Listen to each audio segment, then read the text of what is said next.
এটা তো কামালপুর অভিযান সংঘের পুজো, বিশ্বের সবথেকে বড় পুজো হচ্ছে সামনে, আর সেই পুজোরই একটা অরিজিনাল পুজো, মানে এটা প্রতিমার পুজো, সাবেকি পুজো, রাইট? আচ্ছা, আজকে তো নবমী, নবমী পুজো কখন থেকে স্টার্ট হবে? 9টার থেকে স্টার্ট হয়ে যাবে। আপনারা দর্শন করতে পারছেন। এবার অভিযান সংঘের এই দেখুন কামালপুর অভিযান সংঘ, কামালপুর অভিযান সংঘের অরিজিনাল যেটা পুজো, ওটা তো আপনার এমনি টেকচার করা রয়েছে, বিশ্বের সব থেকে সেরা দুর্গা পুজো, রাইট? মানে এত বড় ঠাকুর তো আপনি ব্রাহ্মণ হয়ে কোনোদিন দেখেন?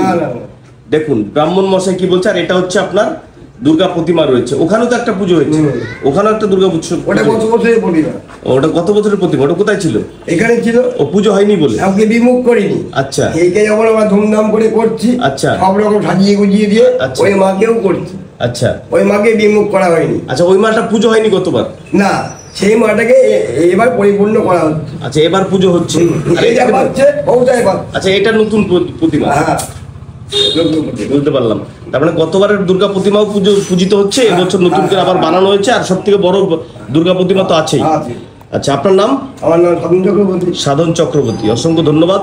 আর সাধন চক্রবর্তীকে আপনারা অনেকে হয়তো চেনেন, ইনি একসময় আমাদের এলাকাতেই ছিল, জয় মা দুর্গা। সবাই ভালো থাকবেন। এই হচ্ছে সাধন চক্রবর্তী। আজকে আপনি তো পুজো করছেন অভিযান সঙ্গে, কি দারুণ! বিশ্বের সেরা দুর্গা পুজো করার হ্যাঁ, না না, বিশ্বের সব থেকে বড় প্রতিমার পুজো আপনি করছেন, ভাবতে পারিনি। এটা তো বিরাট ব্যাপার, ভাবতে পারিনি। এই নিয়ে এসছে, হ্যাঁ, এই পাগলি নিয়ে এসছে আমাকে। এটা তো বিরাট ব্যাপার, আশা করতে পারিনি। মানে বিশ্বের সেরা পুজো আপনি করছেন, এটা ভাবতে গেলেও কিন্তু অবাক ব্যাপার। এই আমাকে ফোন নাম্বার যে কোথায় পেলো আমি জানি না, আমাকে বুক করলো আগের দিন। আচ্ছা, একবার থেকে বুক করি, আগের দিন ফোন নাম্বার পেয়েছে, আর মহাটেশনে দেখালো কাজ করতে হবে। আচ্ছা, জয় মা দুর্গা, জয় মা দুর্গা, সবার মঙ্গল হোক।